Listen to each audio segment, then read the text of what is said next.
నమస్తే, జర్నలిస్ట్ మీ కేఎంఆర్. ప్రస్తుతం ఏపీలో కొత్త గవర్నమెంట్ ఈ నెల 12వ తేదీన కొలువు తీరనున్నట్టు తెలిసింది. మరి ఎక్కడ కొలువు తీరబోతున్నారు, ఎక్కడ ప్రమాణ స్వీకారం చేయబోతున్నారు అనేది చర్చ నడుస్తుంది. ఎంటీవీ తెలుగు డిజిటల్ మీడియా ముందుగానే చెప్పాం. ప్రమాణ స్వీకారం ఎక్కడ జరుగుతుందనే దాని మీద అమరావతి పరిధిలోని మందడం ఏరియాలో ఉన్న 500 ఎకరాల స్థలంలో ప్రమాణ స్వీకారం జరగబోతుందని చెప్పి బిఫోర్ అంటే కౌంటింగ్ ముందే ఎంటీవీ తెలుగు డిజిటల్ మీడియా మనకున్న సమాచారం మేరకు ముందుగానే చెప్పాం. మరి ఇవాళ కూడా మందడం ఏరియాలోనే ఏర్పాట్లు చురుగ్గా ప్లాన్ చేస్తున్నారు. ఈరోజు సాయంత్రానికి కానీ క్లారిటీ వచ్చే అవకాశం ఉంది. మందడంలో ఏ ప్రాంతాలు అంటే దాదాపుగా 500 ఎకరాలు ఖాళీ స్థలం ఉంది. మరి భారతదేశంలో అన్ని రాష్ట్రాల ముఖ్యమంత్రుల్ని, ప్రధానమంత్రిని కూడా చంద్రబాబు నాయుడు గారు ప్రమాణ స్వీకారానికి ఆహ్వానించే ఆలోచన చేస్తున్నారు. కాబట్టి పెద్ద ఎత్తున వీవీఐపీలు, రాజకీయ పార్టీల ప్రముఖులు, అదేవిధంగా తెలుగుదేశం పార్టీలో అన్ని జిల్లాల నుంచి క్యాడర్ కూడా వస్తున్నారు. కాబట్టి 500 ఎకరాల స్థలంలో పెట్టాలని ఆలోచన జరుగుతుంది. ఆ దిశగానే ప్రయత్నాలు జరుగుతున్నట్టు తెలిసింది. మరి ఏదేమైనా చంద్రబాబు గారు ఈసారి ప్రమాణ స్వీకారం చాలా అద్భుతంగా 2014లో గుంటూరు నంబూరు మధ్య చేశారు. కని విని ఎరిగిన రీతిలో ప్రమాణ స్వీకారం జరిగింది. అప్పుడు కూడా ప్రధానమంత్రి గారు వచ్చారు.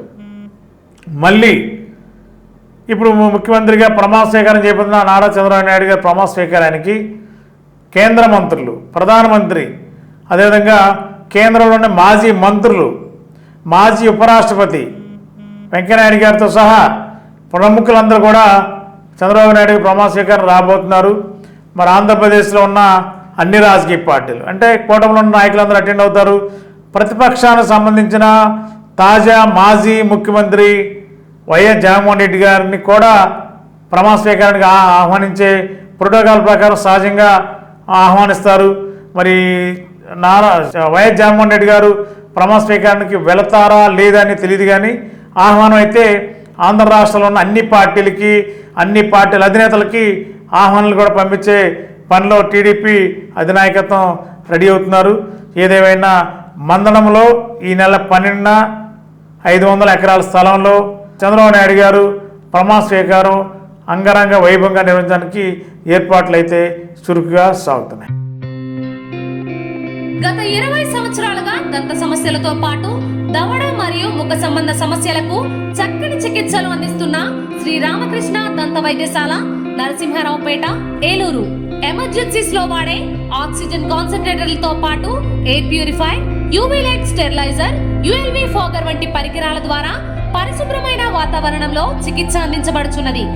ఆర్వీజీ ద్వారా అతి తక్కువ రేడియేషన్ ఉపయోగించి దంత వ్యాధి నిర్ధారణ మరియు రూట్ కెనాల్ వైద్యం చేయబడుచున్నది.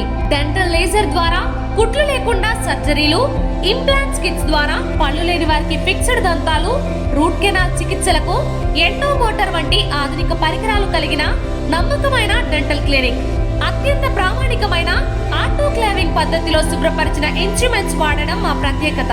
దంత సమస్యలకు చికిత్సతో పాటు విరిగిన దవడ మరియు ముఖ ఎముకలకు చికిత్స, ఎత్తు మరియు వంకర దవడలకు కాస్మెటిక్ సర్జరీ, యాక్సిలోఫేషియల్ వంటి చికిత్సలకు చిరునామా శ్రీ రామకృష్ణ దంత వైద్యశాల, వేములపల్లి రెసిడెన్సీ అపార్ట్మెంట్, నరసింహారావుపేట, ఏలూరు.